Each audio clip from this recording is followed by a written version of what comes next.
Hello everyone, and before we start this video, I just want to say a quick Happy New Year to you all, and thank you so much for joining me this year. Today we're going to check out a brand new video from the Game Theaters, The Science of Minecraft. Can the Minecraft bees actually fly? Well, Austin, let's see what you've dug up this time.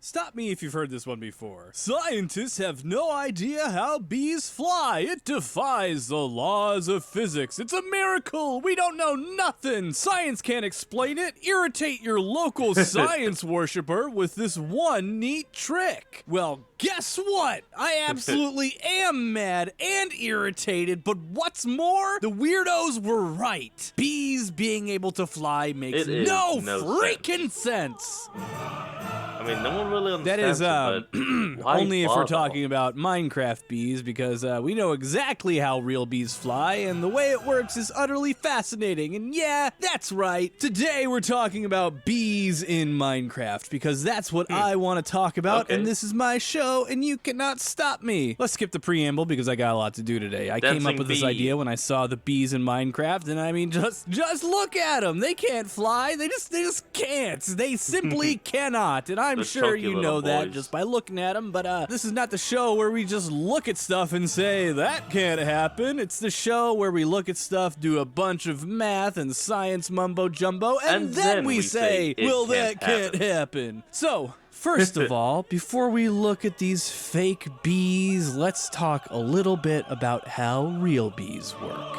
Okay. This good to is a bee. Actually, you know what? Not that kind of bee. Let's do this kind of bee. Meet Tylothrix bombiforus, sometimes called, meet Tylothrix bombiforus, sometimes called a rose mallow, hibiscus, or eastern digger bee. She's called an eastern digger because she lives on the eastern half of the United States, and it's what's known as a chimney bee because they dig little nests that look like chimneys. Tylo here is particularly interesting because she has unique social habits, or at least unique to you if you compare her to, like, the honeybee. For one, she's a solitary bee, meaning she isn't a member of a hive. She just has one nest that she made herself for her eggs. What's more interesting than this, however, is that Miss Tylo is a specialist bee. This means instead of just hitting the town and diving into any flower that opens its petals up to the world, Tylo is more discerning. She's called a hibiscus bee because, well, she favors hibiscus flowers. The genus of which the rose mallow flower is a member, which is one of the namesakes of this bee. Cute! I am now feeling an odd affection for this bee that I did not know existed before this video, and I'm going to be planting hibiscus flowers just for her! No honeybees allowed! We will get to why no honeybees allowed later, but for now, just marvel in her majesty. Miss Tylo here, like most bees, flies. How does she fly? Using her wings, of course. Bee wings are fascinating little constructs of nature. That buzzing you're hearing isn't just some sound that bees make to scare the crap out of you, though it can certainly do that if you're Melissaphobic. That is the sound of the thing taking off like a vertibird in Fallout. You know, hold on, I'm gonna Google that. He literally was just saying the fear of bees, so... These wings are so amazing that they put the hummingbird wings to shame. The fastest, and I mean absolute fastest hummingbird wing caps out at about 80 flaps per second. That's nothing! A bee flaps its wings over 3 times faster than this at 250 flaps per second. That's over 15,000 times per minute. Absolutely astoundingly fast. But what's more interesting, and this is something we didn't know about fully until we had the technology to slow down camera footage, is that bees' wings are not rigid. They are flexible, which allows them a tremendous amount of mobility in flight. And here's where bees and hummingbirds come together. They have the exact same wing flight pattern, or it's similar enough. By flexing and twisting their wings so that they face at this angle on the downstroke, they can generate lift, just like a bird would by flapping their wings. Here's the cool part. They then twist their wings like this so they're at an angle facing the other direction, so that when they bring their wings back on the upstroke, that also creates lift. They also use efficient flexing of the muscles in their bodies to generate perfect aerodynamics for the directions they want to go by changing the actual shape of their thoraxes. Thoraxi, Whatever! And Thorax this is the secret best. magic of how bees actually generate enough lift to fly in spite of their wing-to-body ratio being so skewed. Flap Okay, your I wings wasn't a whole expecting that. buttload as fast as you can and make sure every stroke is perfectly tailored for maximum efficiency. If you watch it in That is slow motion, it interesting. might actually remind you, or at least it reminds me, a lot of a human swimming and using the breaststroke. While humans don't generally push against the water after their big sweeping stroke with their arms, you can still see the power of having flexible appendages. By twisting and turning their bodies just right, swimmers can avoid creating too much drag while bringing their arms back forward for another push. Flexibility is the key to everything. Now let's Flexibility look in at the nature. Minecraft bees. First of all, these things are huge, absolutely enormous. They are no are joke, chunky. over half a meter long. By contrast, good old Tylo here is only about 15 millimeters long. That's only 0.015 meters, or less than 3% the Damn. length of the Minecraft bees. Being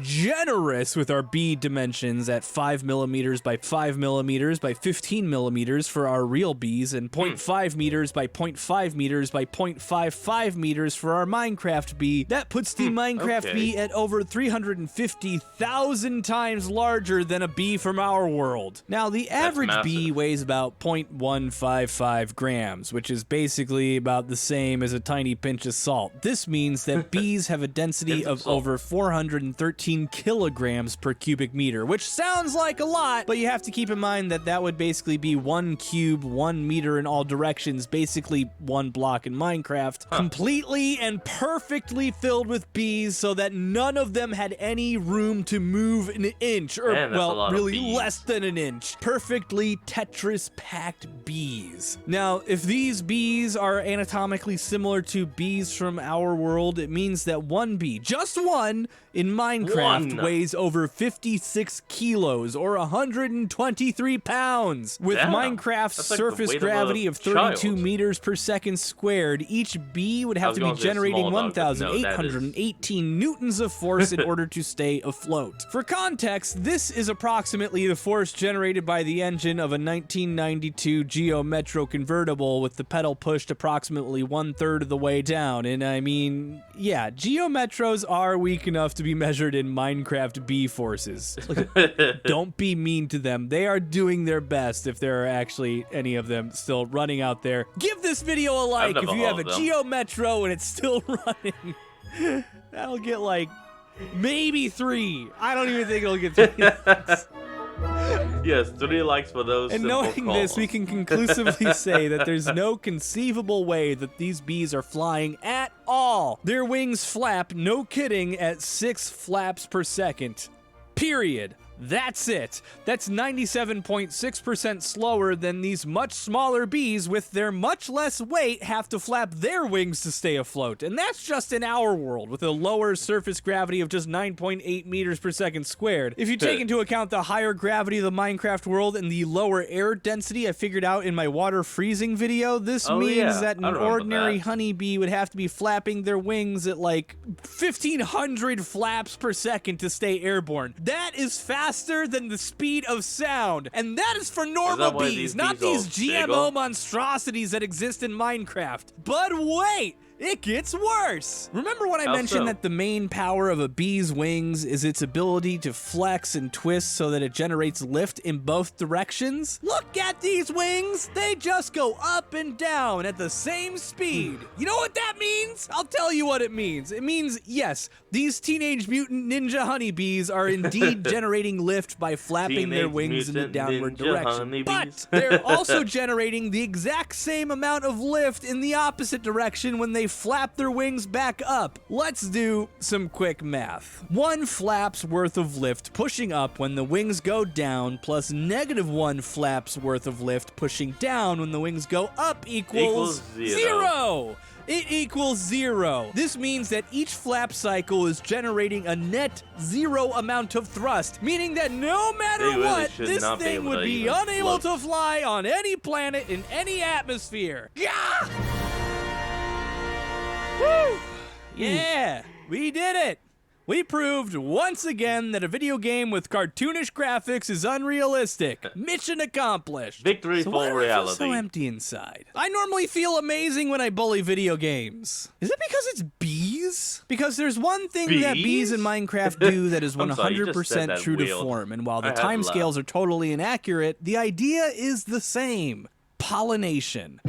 Like our friend Tylothrix bombiforus here, and honeybees, and a whole host of other insects, the Minecraft bees are pollinators. You see, in nature, in order for most fruits to grow, they have to flower. These flowers contain pollen. Eventually, these flowers can become fruit or seeds, but there's only one way for this to happen. Pollen from one plant has to get into the flower of another plant. Now, this is an episode about bees, not flowers and fruits, so that's basically where I'm gonna leave that explanation. Once they're pollinated or fertilized, the flowers can develop further into fruits or otherwise generate seeds for distribution. You'll notice, however, that plants can't really get up and move around very much, so they utilize any number of ways to get pollen from themselves to other plants. Some disperse their pollen widely and just kind of hope that it finds the right species. You can thank those plants for your springtime allergies, and others use pollinators. Pollinators, like bees, are attracted to flowers by both their pollen and something called nectar, which is basically just sugar water. Bees collect the nectar and their fuzzy little bodies scrape away a bunch of pollen. It's kind of like when you break apart styrofoam from a package and the little bobbles and bibbles get stuck to your body and clothes. Exactly then, as bees move from flower to flower, some of this pollen falls off and enters other plants, and bam, you got fertilization, baby. This is actually a vital process for, like...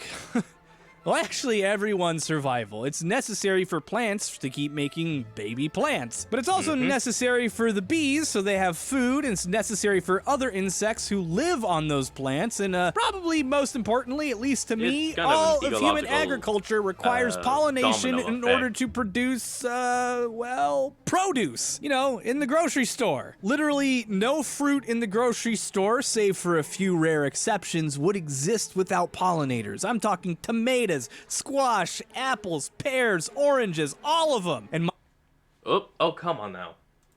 You know, now thinking about it, I don't actually think the pollen that the bees in Minecraft use is useful for anything but honey. I mean, it doesn't help wheat, potatoes, or carrots. It doesn't help trees grow more apples. Minecraft bees, they can pollinate too. They can make your wheat grow faster, fertilize fruit bushes, and it's really amazing stuff. A nearby bee population in Minecraft can dramatically increase your ability to produce food. You know, that's probably why I feel bad being too mean on the little guys. Speaking of pollinators and bees, you might have heard of something called Save the Bees, a general awareness campaign to get people up to speed on what scientists are calling the pollinator crisis. Pollinators across the world are dying off left and right for a multitude of reasons. These range from overuse of pesticides to environmental changes to, well, if you'll believe it or not, prolific use of honeybees. You see, it's common practice for farms to ship in honeybee hives in order to pollinate their fields, which, as we mentioned before, is super good for plants. There's a problem, though. Honeybees are what are called super generalist pollinators, which means they will pollinate just about everything they can find. This creates problems for other pollinators that are called specialist pollinators, like our good friend Tylothrix bombiforus, also known as the hibiscus bee. Tylo is only capable of pollinating specific types of plants, mainly hibiscus and those related to hibiscus. So what happens if I bring honeybees nearby? They show up, they devour all the nectar and take all the pollen, leaving less, if not nothing, for Tylo to eat herself. And then,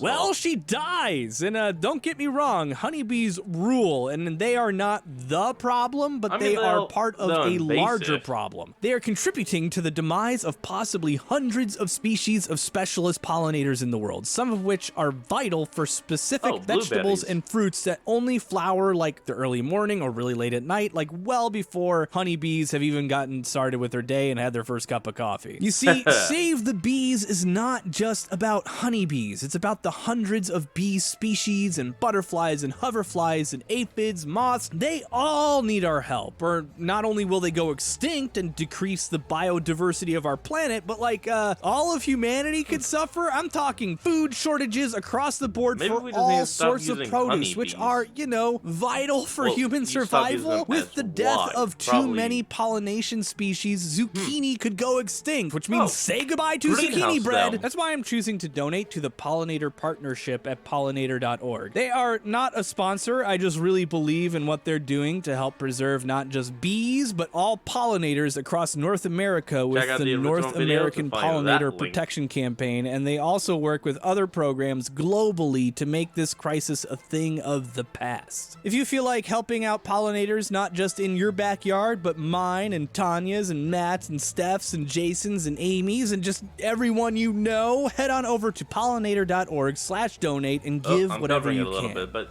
you know how to spell donate. Sincerely, Austin. And I just have to throw out a personal thank you to my and of course the Patreon thanks. So that is what we're going to end off today's video. I want you all to remember to like, comment, and subscribe for more. Down in the description will be a link to the original video, so remember to give your support to the original creators and all they do, and I'll see all of you folks next time when we flick on. Peace out.